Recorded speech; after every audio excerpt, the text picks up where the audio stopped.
Oh, to be human. Our brains are locked in fragile bone prisons, we've got bad eyesight, and we complain when we have a hangnail. We wouldn't have lasted a day in a world populated by these prehistoric predators. Megalodons sit at the top of any list of creatures we're glad went extinct. Think Jaws, but big enough to fit an elephant inside, or 5 or 6 surfers. We're not kidding. Great white sharks reach up to 21 feet in length, which is terrifying, while megalodons could reach almost 59 feet long. Sure, that's still much smaller than a modern-day 110-foot long blue whale, but you never read about any blue whale attacks, do you? Their teeth were already bigger than your hand, up to 7 inches long. Megalodon, in fact, means large-toothed. They also boasted an insane set of 276 serrated teeth that could dig in with the force of 10 great white sharks, or 1 Sharknado shark. If you think the movie Jaws kept people away from the beach, imagine having to worry about megalodons. By the way, they looked more like modern-day blue sharks versus a great white that you might picture in your head. So yes, that means the movie The Meg is not factually accurate. Since ancient, extinct, and deadly animals often take the form of modern animal but bigger, we might as well talk about the Titanoboa. As the name says, Titanoboas were similar to modern-day boa constrictors. Modern-day boas can reach up to 13 feet long, weigh 100 pounds, and eat smallish animals like mongooses, rats, and birds. But as the word Titan in Titanoboa implies, they reached nearly 43 feet long and weighed over a ton.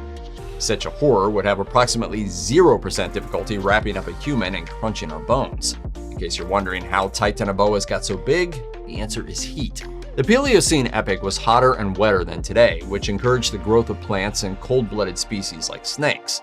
Thank goodness the planet isn't, warming or anything. Before you start chucking dry ice at every river you find, relax. The Paleocene epoch was almost 15 degrees warmer than now, so we're safe from giant snakes. For now. You know what we don't need any bigger? Crocodiles. So let's all be glad the Sarcosuchus is gone. Sarcosuchus lived about 110 million years ago at the transition from the early Cretaceous epoch to the late Cretaceous epoch.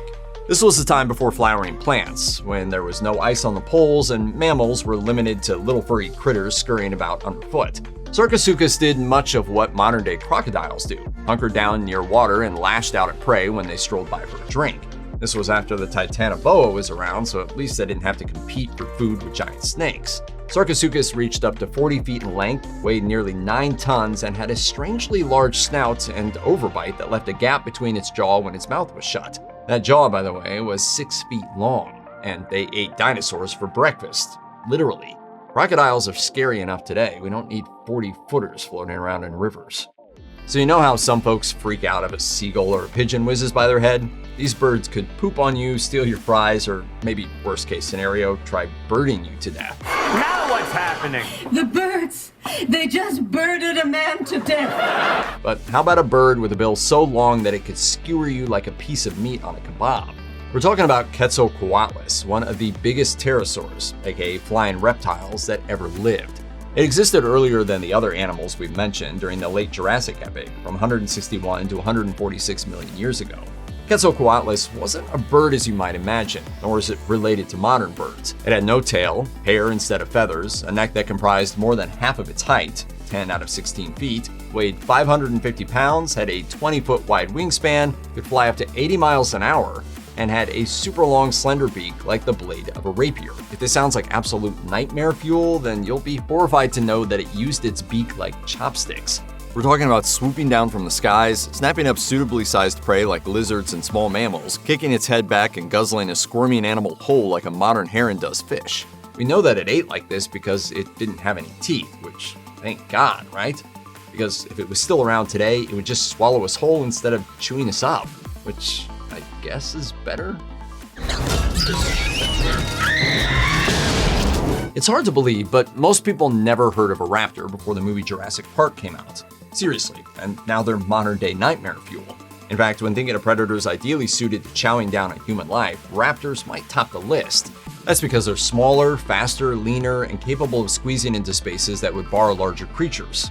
We humans would have to climb trees to escape them. Oh, wait.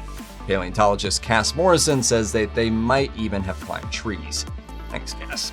The closest modern comparison to raptors may be ostriches, which can disembowel a person with a single kick, just like raptors could with their foot claws. But ostriches can't climb trees, so maybe there'd be hope in a world of raptors. there is some good news, technically. Raptor is a catch-all term for numerous species of a particular variety of feathered reptile. Some were as small as a chicken, while others weighed upwards of 500 pounds.